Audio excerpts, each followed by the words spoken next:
Do you want to do the one that we didn't get to the last go-around? There was one we didn't get to? Yeah. We already had 2 in the last go-around. There's a third poll question No. Wait. We did touch on that one, Yeah, didn't we did. We got to both. Which one do you want to start with? You want to start out with Christian Walker or what the Diamondbacks will do this week? Whichever one you want, Mitch. It's your party in there, man. Whichever one you'd like. Some party. The Diamondbacks are 500 today. 500. First time since April, by the way, that's been a thing.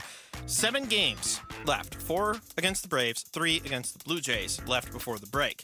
How many are they going to win during this stretch? Your choices. 3 or fewer, 4, 5, 6, or all 7. 4.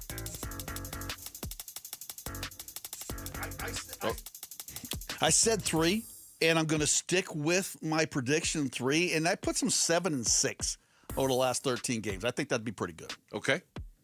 60% thinking that they'll get more than half of these games at 4. 21% thinking they'll get more than half at 5. 15% thinking it'll be 3 or fewer, and the 4% in the highly optimistic category. The other poll question was open-ended, and we're curious how you reacted to Christian Walker not being selected for this year's All-Star game. How do I react? Well, I mean, Was it? Yeah, one guy. So the noise I made when we found out Jordan Montgomery was going on the IL, and I had to take my glasses off to do it again. It was like, oh, better producer than I actually found it. Oh, play it for me, please.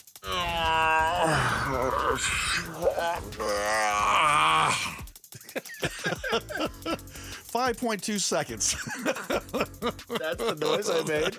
It was a long noise. That's the noise I made when Jordan Montgomery was going. It wasn't quite that noise when I found out Christian Walker got snubbed. It was more of a, come on, really? I think it was like a mild surprise. I wasn't overly surprised. It was like a mild, come on, man, really? Yeah. Really? It was more like that. Yeah. Kind of like, that stinks. Kyle Chance16 has a gif of the minions all about to riot, holding up various weapons and starting to charge into battle. Okay. At sports_fan Chris has angry, or anger, the emotion from Inside Out, where his head lights on fire. Yeah, that right. was him. And, I like this one. Chad Miller, it's a crime made worse that he isn't the player of the week for last week.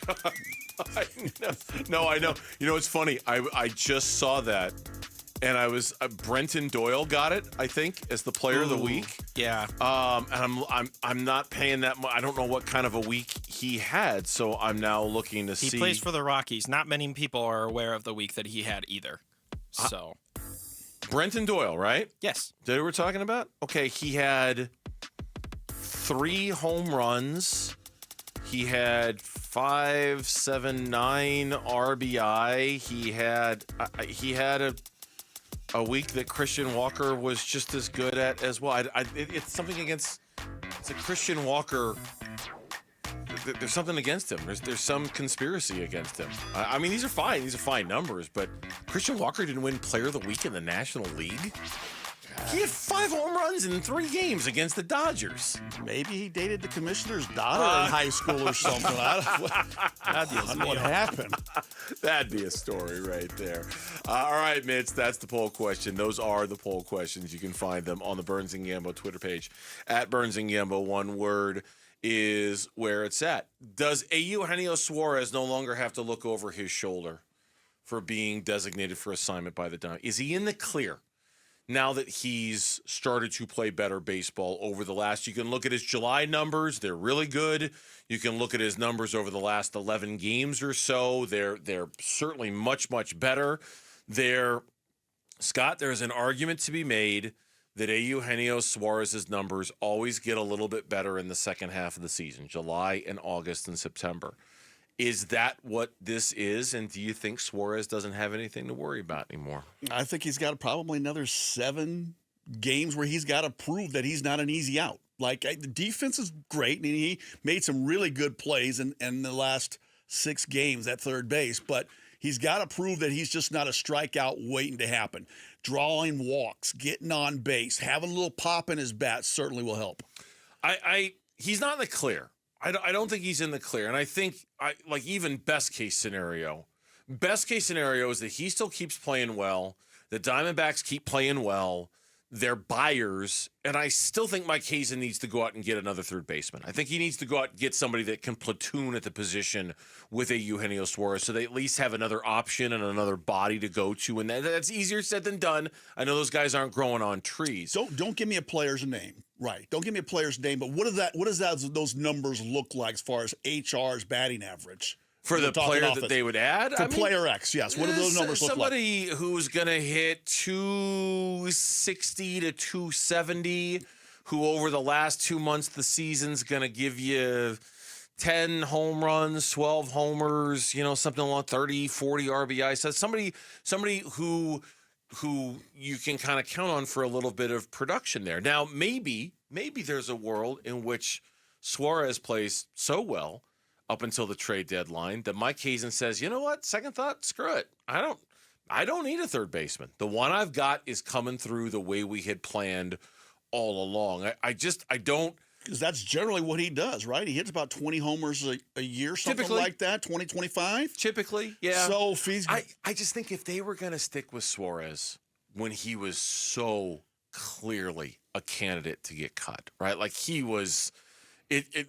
We were all looking at it like, come on now. And wire, it felt like it. If he was safe then, I got to think he's exponentially more safe now after the last 11, 12 games that he's had for the Diamondbacks. He's come up clutch, and he's rewarded Lovello's, I guess, loyalty and sticking with the veteran. And that in itself will play a big part in what Hazen's decision will be, too.